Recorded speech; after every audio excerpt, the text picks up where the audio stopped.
Assalamualaikum warahmatullahi wabarakatuh. Saya Sekar Putri Pratiwi, NPM 1951020206, Perbankan Syariah kelas F semester 4. Yang terhormat Ibu Oza Restianita, Magister Ekonomi selaku dosen pengampu mata kuliah Pasar Modal Syariah. Video ini guna untuk memenuhi tugas ujian tengah semester Pasar Modal Syariah. Soal yang pertama, yakni jelaskan mengenai pasar modal syariah dan sebutkan instrumen-instrumen pasar modal syariah, sertakan perbedaan antara pasar modal konvensional dan pasar modal syariah. Pasar modal diatur dalam Undang-Undang Nomor 8 Tahun 1995, yakni kegiatan yang di dalamnya melakukan penawaran umum dan perdagangan efek yang melibatkan perusahaan publik dan lembaga yang berkaitan dengan efek. Jadi secara umum pasar modal syariah yakni alternatif pendanaan bagi perusahaan serta sarana investasi bagi para pemilik modal, serta wadah tempat bertemunya antara penjual dan pembeli yang memperdagangkan efek atau surat berharga dalam jangka waktu panjang, yakni di atas dari 1 tahun dan sesuai dengan prinsip syariah dan bersifat konkret. Kemudian instrumen dari pasar modal syariah yang pertama ada saham syariah. Saham syariah merupakan surat berharga bukti penyertaan modal kepada perusahaan, dan dengan bukti penyertaan modal tersebut pemegang saham wajib meminta bagian hasil dari perusahaan tersebut. Hal itu tidak dilarang oleh Islam dan biasa disebut dengan musyarakah atau syirkah, dan telah diatur dalam Fatwa DSN MUI nomor 40 tahun 2003. Kemudian ada sukuk. Sukuk merupakan surat berharga yang mempresentasikan aset, kepemilikan aset oleh investor, dan diterbitkan melalui surat utang yang berbasis syariah.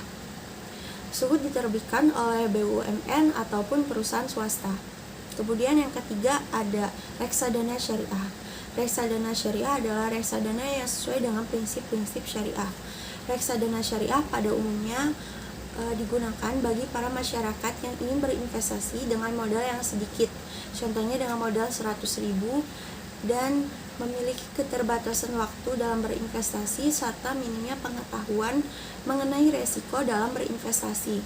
Kemudian yang keempat adalah efek beragun aset atau EBA syariah, yakni efek yang diterbitkan oleh kontrak investasi kolektif EBA syariah yang portofolionya berupa tagihan surat berharga komersial, tagihan di kemudian hari,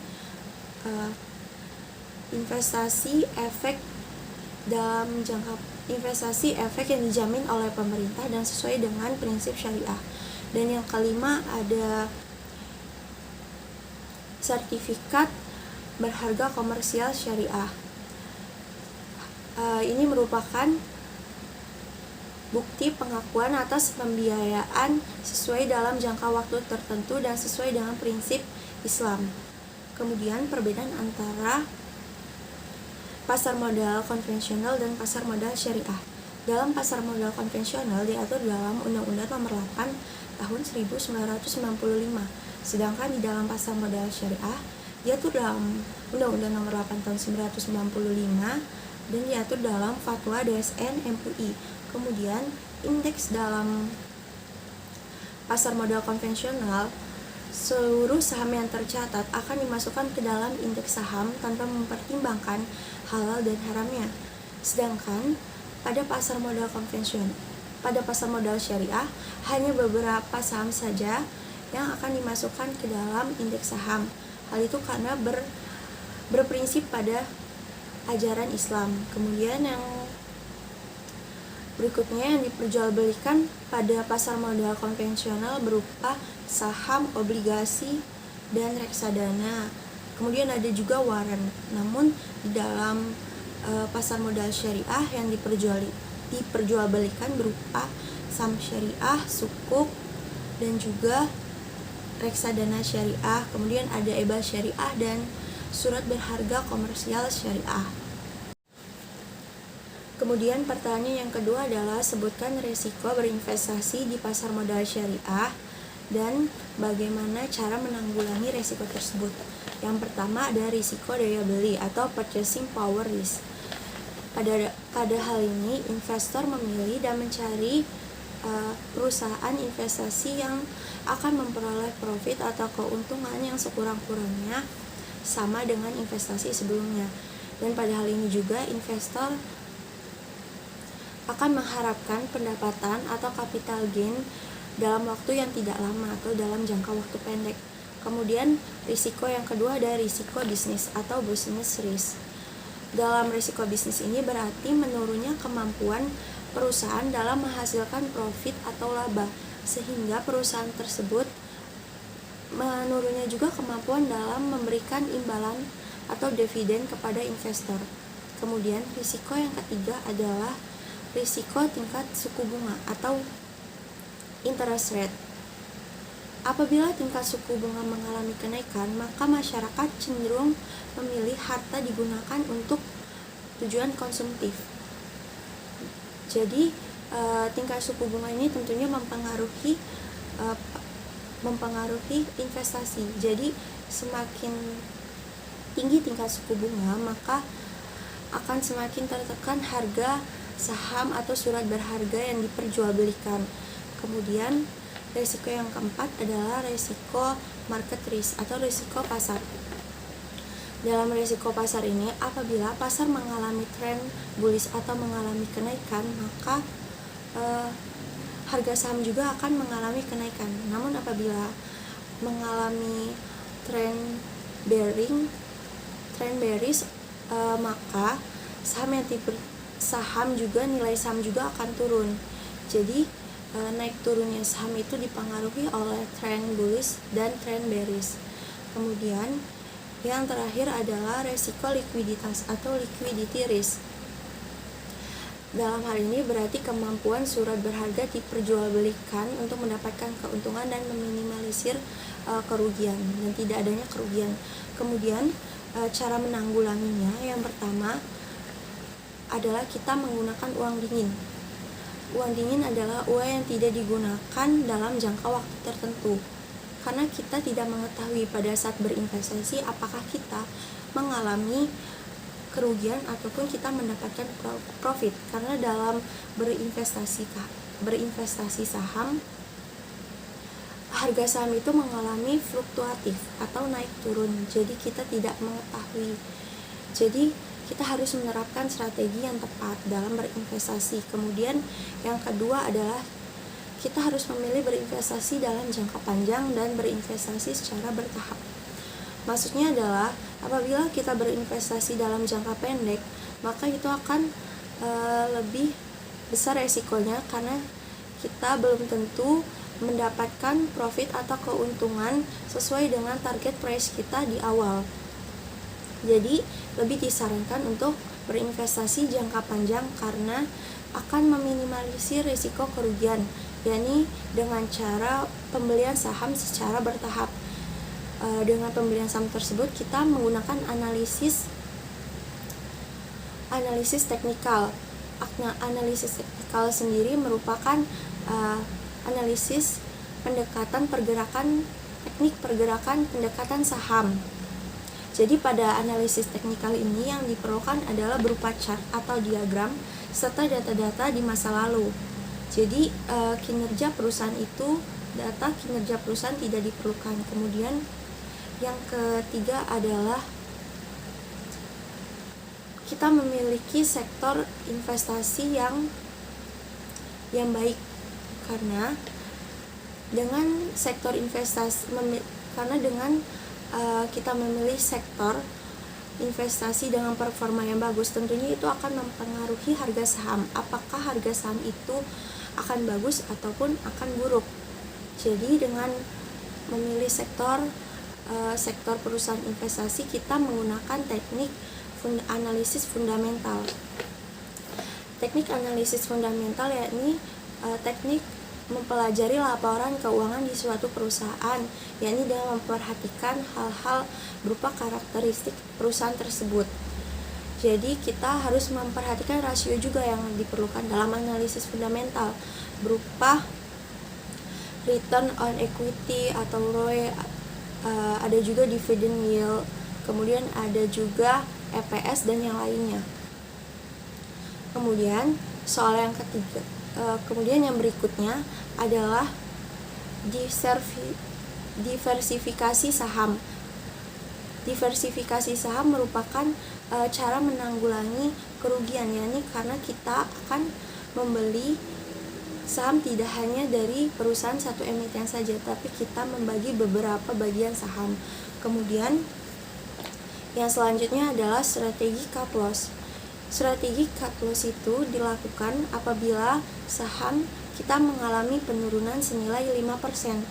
Jadi strategi cut loss adalah menjual saham kita pada saat mengalami kerugian kepada perusahaan yang memiliki trend bullish atau memiliki nilai yang naik.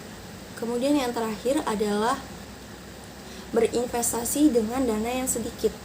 Jadi apabila kita berinvestasi dengan dana yang sedikit, itu akan mengurangi risiko kerugian karena dana yang kita berikan juga merupakan dana yang tidak terlalu banyak. Apalagi sebagai pemula lebih baik kita berinvestasi dengan dana yang sedikit, atau bisa kita berinvestasi di reksadana syariah. Kemudian soal yang ketiga adalah bagaimana syarat menjadi investor saham syariah. Yang pertama adalah kita harus memilih perusahaan yang memiliki syariah, perusahaan efek yang memiliki syariah online trading system atau SOTS. Dalam berinvestasi tentunya kita harus memilih perusahaan yang sesuai dengan prinsip syariah.